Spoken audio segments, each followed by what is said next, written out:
Hey guys, welcome back to the channel.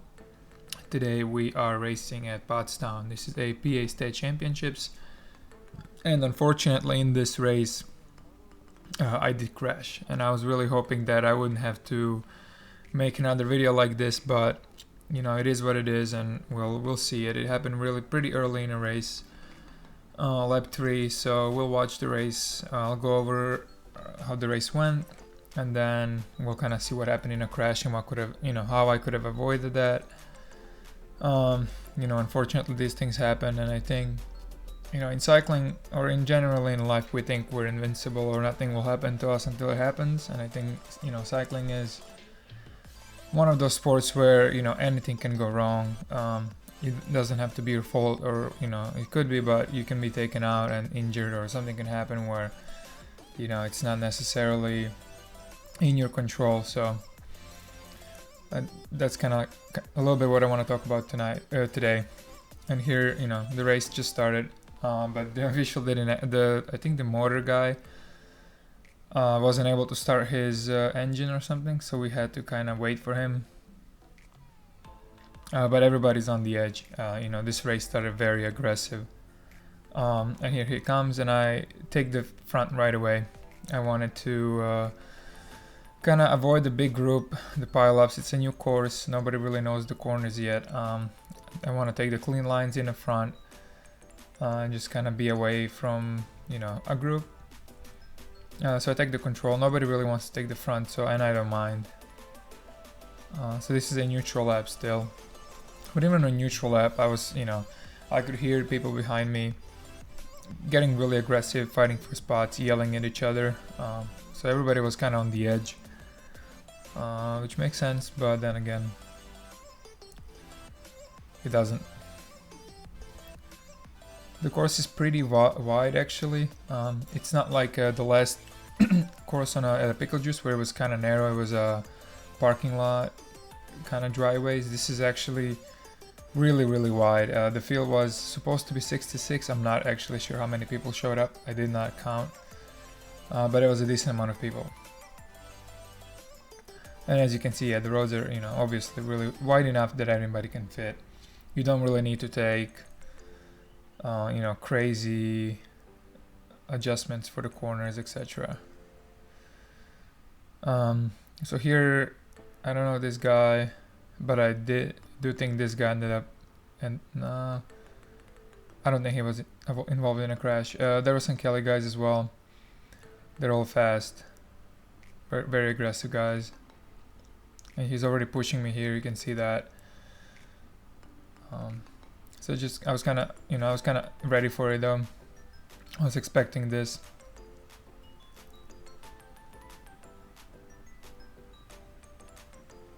And I believe this white guy on my right actually got involved in a crash with me later on.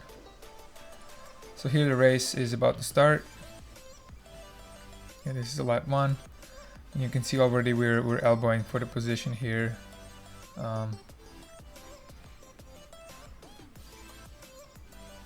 And then the Kelly guys are trying to kind of play a little bit of tactics here. One goes and attacks. I need to cover it. I know they have a team, so I was also ready for it. I was expecting to be needing to cover every move in this race. It took me a little bit too long, I think, to cover it, but I got it. And so here I was expecting another Kelly guy to attack right away.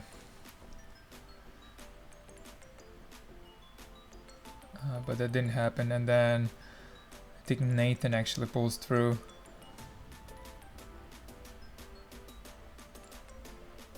And I think at this point we already have a little gap on the field. Nothing much, but you can tell that they're working a lot harder than us at the front.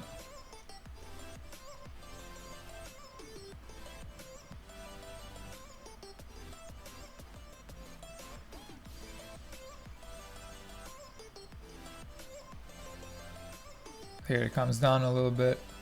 So this side is actually a downhill, kind of a little bit of a downhill.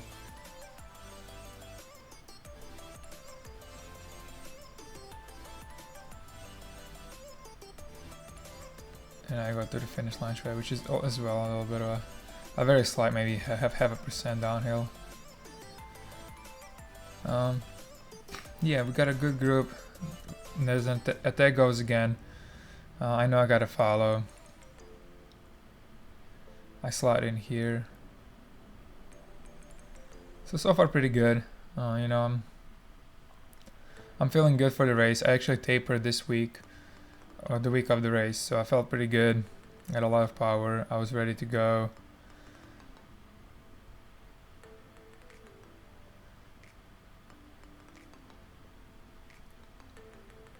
And so right here I'm getting a little boxed in. There are some guys on my right side behind me. And then somewhere right here is where I actually clash wheels. Yep, right here. Yeah, and that's how I went down. So I guess we can watch that again. Kind of just see what happened, but the purple guy all the way on the left of the Kelly guy actually started going right, and then the Kelly guy had to turn right into me. Well, turn right, and then I wasn't expecting change of direction like that. And then I think, you know, I kind of fell asleep a little bit there. Well, I could move. I could have moved to the right a little bit to avoid, but then I'm pretty sure that if I moved on the right, there would be somebody behind me that would end up falling.